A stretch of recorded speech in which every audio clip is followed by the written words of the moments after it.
Hello అందరికీ, welcome to my channel home with happiness. ఈరోజు గోంగూర పచ్చడి తయారు చేయబోతున్నాం. కడాయి వేడైన తర్వాత అందులో 1 స్పూన్ శనగపప్పు, 1 స్పూన్ మినప్పప్పు, 1/2 స్పూన్ జీలకర్ర, అలాగే 5-6 ఎండుమిర్చి వేసుకొని దోరగా వేయించుకోవాలి. ఇలా బ్రౌన్ కలర్లోకి వచ్చేంత వరకు వేయించుకోవాలి. వచ్చిన తర్వాత స్టవ్ ఆఫ్ చేసుకొని ఒక ప్లేట్లోకి తీసుకొని చల్లారనివ్వాలి. ప్లేట్లోకి తీసుకున్న తర్వాత అదే ప్యాన్లో ఒక కట్ట బాగా క్లీన్ చేసుకున్న గోంగూరను వేసుకోవాలి. వేసుకున్న తర్వాత మూత పెట్టుకొని కొంచెం సేపు మగ్గనివ్వాలి. ఇలా వాటర్ లేకుండా బాగా వేయించుకోవాలి. వేయించుకున్న తర్వాత దీనిని కూడా కొంచెంసేపు చల్లారనివ్వాలి.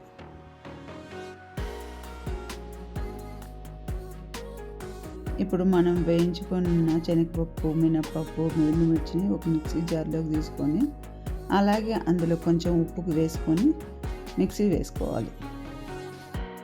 ఇలా మెత్తగా గ్రైండ్ చేసుకున్న తర్వాత చల్లారిన గోంగూరను కూడా వేసుకొని ఇంకోసారి మెత్తగా మిక్సీ పట్టుకోవాలి.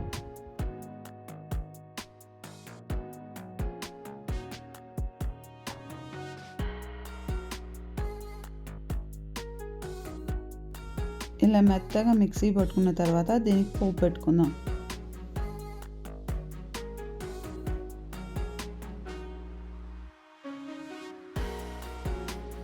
ఒక కడాయిని తీసుకొని అది వేడైన తర్వాత అందులో కొంచెం ఆయిల్ వేసుకోవాలి.